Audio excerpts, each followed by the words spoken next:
Hi, our Science Gemini Libra and Aquarius. Welcome po sa ating channel. Uh, this is all about love. At ito ay inyong daily Gabay Tarot reading for July 3, 2024. Para po ito sa lahat ng single, kay crush, sa may relasyon, buhay mag-asawa, friends, and family connection. Please be reminded kung nakaresonate kayo, comment down. Kung hindi kayo nakaresonate, ibigay niyo po sa iba kasi general reading po ito. Please like, subscribe, and click bell button for notification para updated po kayo sa daily tarot love reading natin. Maraming salamat po. So, isipin niyo po yung person niyo ngayon. Alamin natin kung ano yung gusto niyang sasabihin sa inyo, okay? Spirits guide. Ano po yung gustong sabihin ng person ni Gemini, Libra, and Aquarius? Ngayon, July 3, 2024, I need 3 cards po. I never expected to fall in love with you so quickly. Wow.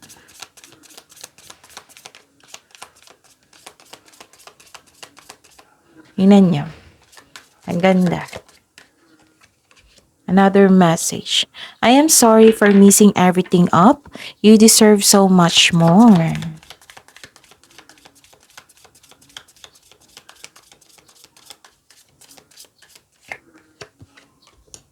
I know that we are spiritually connected. Wow, sabi niya na nakatadhana daw kayo sa isa't isa.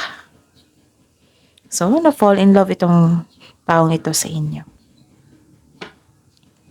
Ano po yung energy ni Gemini, Libra, and Aquarius ngayon sa love life nila?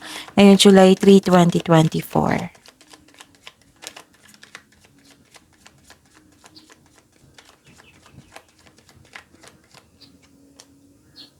And the clarification po.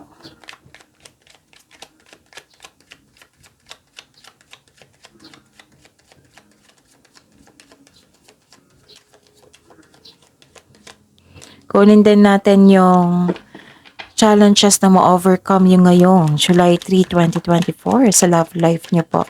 Gemini, Libra, and Aquarius. Oops. And the clarification of this card po.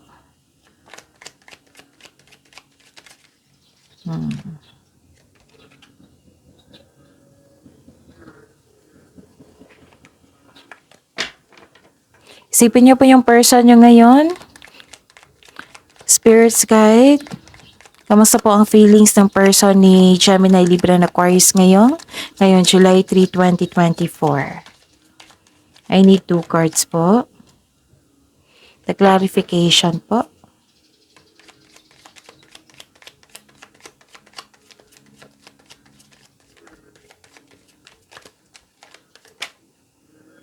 Kunin ko to.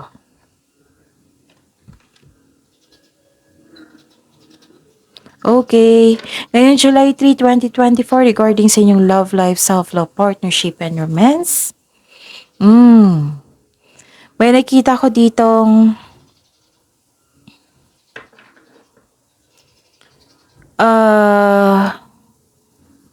naging impatient kayo ngayon. Yung energy mo ito Naging impatient kayo ngayon sa isang tao o sa isang bagay na pwedeng hinihintay mo siya. Pwede din. Naging impatient din kayo sa kanya. Sabi nyo, matigas daw ang ulo niya. Oo. May concern ka sa kanya na matigas ang ulo, ayaw makinig. Ganon. Humihingi ka ng time sa person mo. So, ang sabi po ng card dito, wag po daw kayong susuko. Pwede mo siyang kausapin na gusto mong magkaroon ng time magkaroon ng bonding. Oo. Kasi may concern dito sa taong busy na ayaw makinig sa inyo kasi busy nga. Ganon. At may nakita ko ditong some of you nagmanifest ng wonderful relationship. Okay? Tapos, sabi po ng card dito, pay attention po daw kayo sa pagbalanse ng inyong emotion. So, ayun. At ano yung challenges na ma-overcome nyo? Nag-extend ka ng pasensya. Kasi nga matigas ang ulo eh. Nag-extend ka ng pasensya. At pwede na nagkaroon ng hesitation. Oo. Nag-iisip ka kung worth it ba magstay kasi ilang years na kayong magkarelasyon. Ganon. May parating na pagsisakripisyo, pagsusuko. Nag-iisip ka pa pero hindi gumagalaw. Okay? And may nakita ko ditong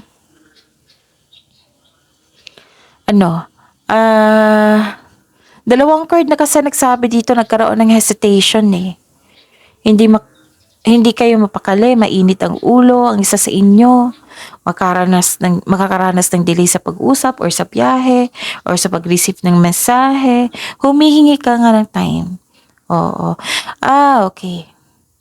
So, sa mga single dito, para sa lahat to, mag-ingat kayo kasi may makilala kayong playboy, playgirl na may balak sa inyo like maka one night stand. Don't worry, lahat naman dito adult.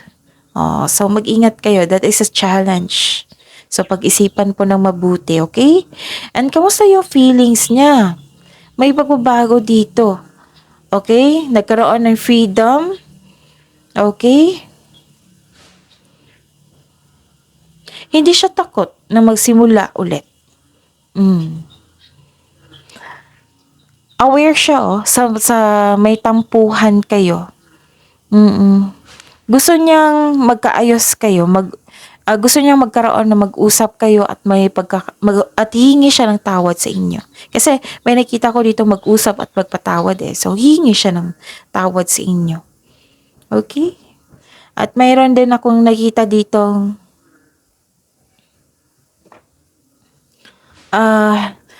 this is a third. Kung nagkaroon ka ng hesitation, nagkaroon din siya ng hesitation. Pero buo ang loob ng taong ito. Parang bahala na basta mag-approach ako sa kanya, makipag-usap ako sa kanya, makipagbate ako sa kanya, hihingi ako ng sorry. Pero nagkaroon ng delay sa pag-uusap. It might be hindi kayo makausap ngayon or siya. Nag-put space pa kayo para makapag-isip ng mabuti. Okay? And don't worry, mag-usap din kayo. Sana'y magkabate kayo. Okay? Okay, so that is your reading, Gemini, Libra, and Aquarius. See you tomorrow. Huwag niyong kalimutan mag-subscribe. Please like, subscribe, and click bell button for notification para updated po kayo sa daily tarot reading natin. Maraming salamat po.